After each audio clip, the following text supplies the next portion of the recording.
Two troubling themes have dominated, or two troubling themes have characterized, I suppose, the US response to these new threats, in particular over the past decade, although some of the tendencies were already there.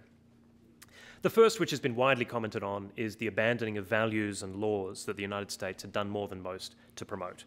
The Geneva Conventions, the prohibition against torture, domestic constraints on intelligence gathering. I won't belabor this. In popular culture, it came to be characterized by images like Jack Bauer in 24, the Kiefer Sutherland pseudo-real-time series, which was interesting partly for the way in which it presented these issues and partly for the number of Homeland Security and intelligence officials I know who love the program. Love it both because it's very well made and all the rest of it's exciting, but they also love the fact that members of the public think that's what their life is like. And it's not at all like that. I mean, most intelligence officials are essentially bureaucrats, but they love that imagery. Soon, however, that kind of popular culture was overtaken by the very real horrors of Abu Ghraib.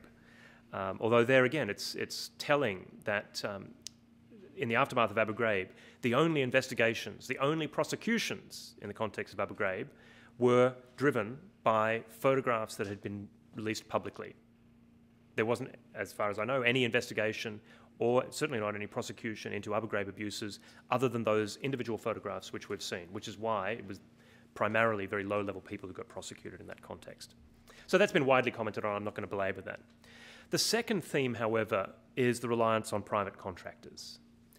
This is distinct from the outsourcing phenomenon, the outsourcing of torture to Jordan, Syria, Egypt, and so on.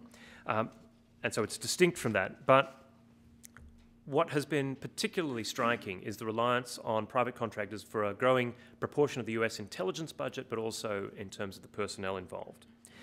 Why is this a problem? In the US context, outsourcing is embraced much more warmly by government than in many other jurisdictions. And here, some of the work that I've done, and others in the room I know have done on private military and security companies, illustrate the reasons to be concerned about such a trend towards outsourcing.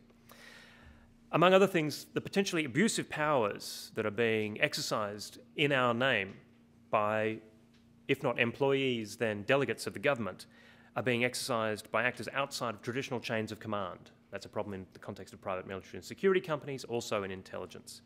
For intelligence in particular, however, these powers are being exercised with express or implied immunity from legal process and in an environment precisely designed to avoid scrutiny.